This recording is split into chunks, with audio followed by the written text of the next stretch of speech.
ఇలా రారా. నువ్వు ఏడుస్తున్నావా? రే నాన్న, ఏంటి నాన్న నా చేతికి ఇలా అయిందనా? పోనిరా, పోనీ. కన్న కొడుకు నువ్వు ఉన్నావు కదరా, అది చాలు నాకు.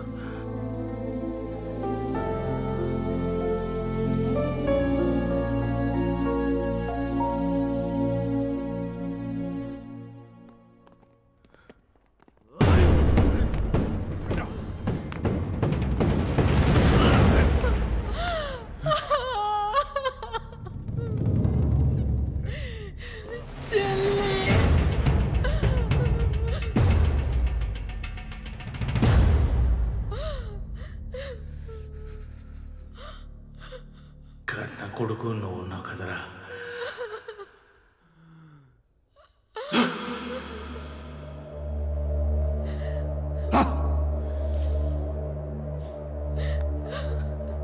ఏడవద్దమ్మా, ఏడవద్దు, ఏం కాదు.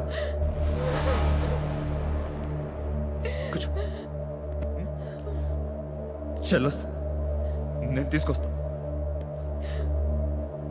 నాన్న జాగ్రత్త, జాగ్రత్త.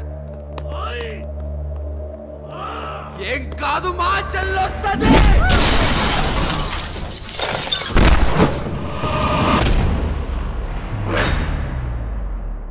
చెల్లొస్తుంది.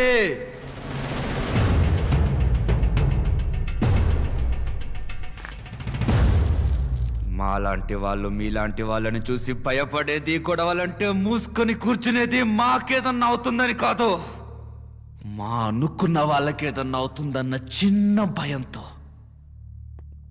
అదే వాళ్ళకేమన్నా అవుతే అప్పుడు మీకు కనపడేది భయం కాదు, దానమ్మ మగుడు.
లోపలికి వెళ్ళమ్మా.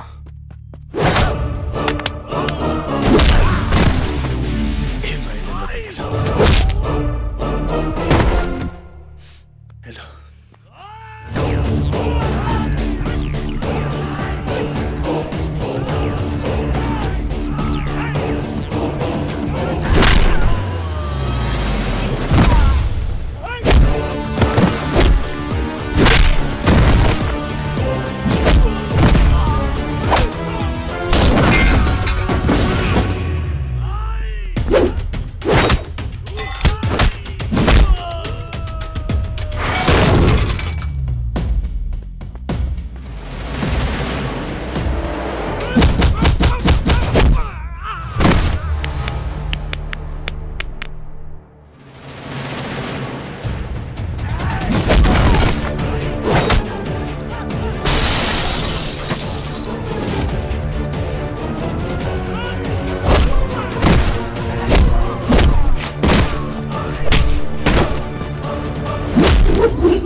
తెగించొచ్చా తగలబెట్టేస్తా.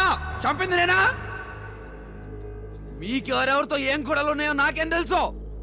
ఇల్లు కాకపోతే ఇంకోళ్ళు కాకపోతే ఇంకోళ్ళు చంపేవాళ్ళు. అయినా సరే తప్పు నాదే. నన్నేమన్నా చేసుకోమంటే మధ్యలో నా ఫ్యామిలీ ఏం చేసిందిరా? రండి రండి కొడుకల్లారా రండి. నేనిక్కడ సమాధానం చెప్పాల్సింది ఒక్కరికే.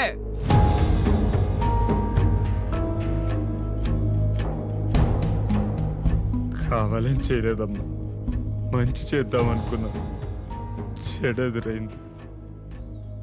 కానీ నన్నేమన్నా చేసుకోమంటే అన్యాయంగా మన నాన్న చేయి నరికేశారమ్మా.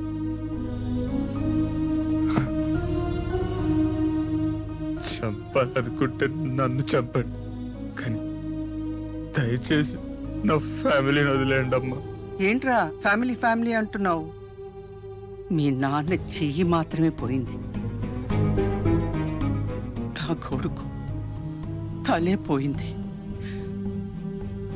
పొట్టి మొండాన్ని తగలపెట్టాను. ఏమన్నావు? నిన్ను చంపాలా? నిన్నే చంపాలనుకుంటే నువ్వు జైల్లోంచి బయటికి రాగానే చంపేసేవాళ్ళం.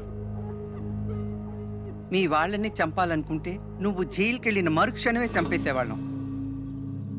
కళ్ళ ముందు అయినోళ్ళకి ఏదైనా అయితే ఎలా ఉంటుందో ఆ బాధ నీకు తెలియాలిగా. మీ అమ్మని మీ చెల్లిని నడి రోడ్డు మీద నిలబెడతా. నీ కళ్ళ ముందరే మీ నాన్నని పిచ్చి కుక్కను పరిగెత్తించినట్లు పరిగెత్తిస్తాను. ఏంట్రా ఇందా నుంచి ఓ తగలబెడతా అంటున్నావు? తగలబెట్టి చూద్దాం.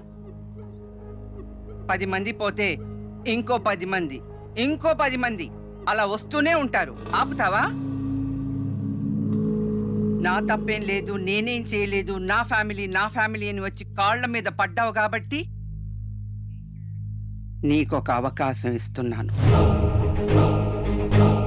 వారం అంటే వారమే టైం. ఆ లోపు నా కొడుకుని ఎవరైతే చంపారో వాళ్ళందరి చావుల్ని నేను చూడాలి. నువ్వే పట్టుకోవాలి. వారం రోజుల తర్వాత గంట దాటినా ఇప్పటి వరకు నేను చెప్పినవన్నీ ఒకదాని తర్వాత ఒకటి జరుగుతూనే ఉంటాయి. ఆ తర్వాత నీ ఇష్టం. తప్పు నాదే. పెదవులకి సహాయం చేశాను, నా ఫ్యామిలీని ఇబ్బంది పెట్టాను, ఈ అమ్మని బాధ పెట్టాను. ఆమె చెప్పింది కరెక్టే. నా అనుకున్న వాళ్ళెవ్వరికి ఏం కానివ్వను. నా అనుకున్న వాళ్ళకి ఇంకా అస్సలు ఏం కానివ్వను.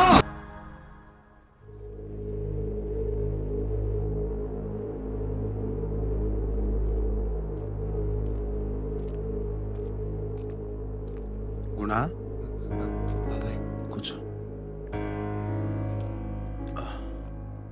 వాళ్ళ గురించి ఏమైనా తెలిసిందా?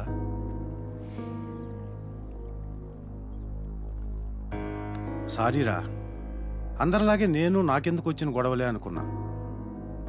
కానీ చెప్పాలనిపించి చెబుతున్నా. రఘు అని ఆ బ్యాచ్లో ఒకడు. వాడు నేను పనిచేసే బట్టల షాపులోనే పనిచేసేవాడు. వాడికి ఒక లవర్ ఉందరా. వాళ్ళని ఒకసారి భాగ్యనగర్లో ఒక అపార్ట్మెంట్ దగ్గర చూశానురా. తీరా కనుక్కుంటే ఆ అమ్మాయి అక్కడే ఉంటుందని తెలిసింది. ఆ అమ్మాయిని అడిగితే నీకేదైనా ఇన్ఫర్మేషన్ దొరకొచ్చేమో. చల్, థ్యాంక్స్ బాబాయ్.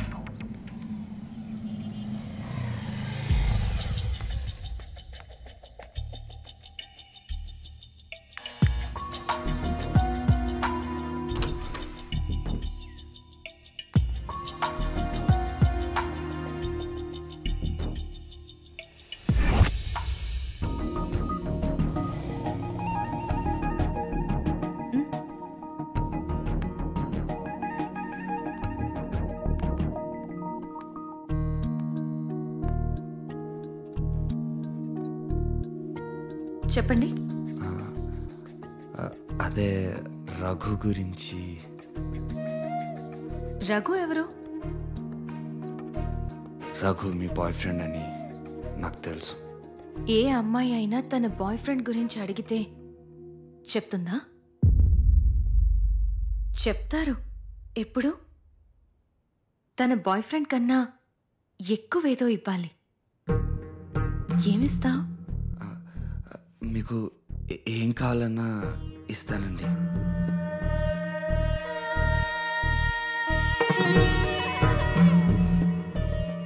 ఇవ్వు.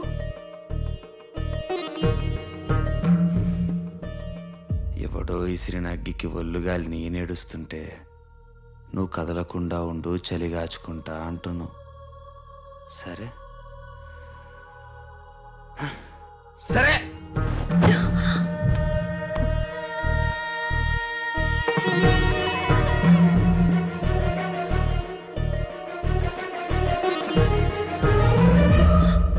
తప్పండి. ఒక అమ్మాయి నన్ను ప్రాణానికి ప్రాణంగా ప్రేమించి నా కోసమే తన ప్రాణాలు వదిలేసింది. నాకంత విలువిస్తే నేను ఇలా విలువ తప్పి చేయలేను. ఒక అమ్మాయి ఒకడికి నీతోనే ఉంటానని మాటిస్తే చచ్చేదాకా వాడుతూనే ఉంటుంది, నా గీతలాగా. మీలాంటి 2-3 అమ్మాయిల వల్ల మిగతా అమ్మాయిలు అందరూ అలానే ఉన్నారు అనుకుంటున్నారు. లేరండి, అమ్మాయిలు అలా లేరు. చాలా సిన్సియర్గా ఉన్నారు. ఒక్క నిమిషం. నిజంగా లవ్ చేస్తే లవ్లో ఇంత సిన్సియర్గా ఉంటారని నీ వల్లే తెలిసింది. రఘు మాత్రం ఈ మధ్య ఓసారి వచ్చాడు. ఎగ్జాక్ట్లీ ప్లేస్ ఎక్కడో తెలియదు. ఖచ్చితంగా ఒంగోలులోనే ఉన్నాడని తెలుసు.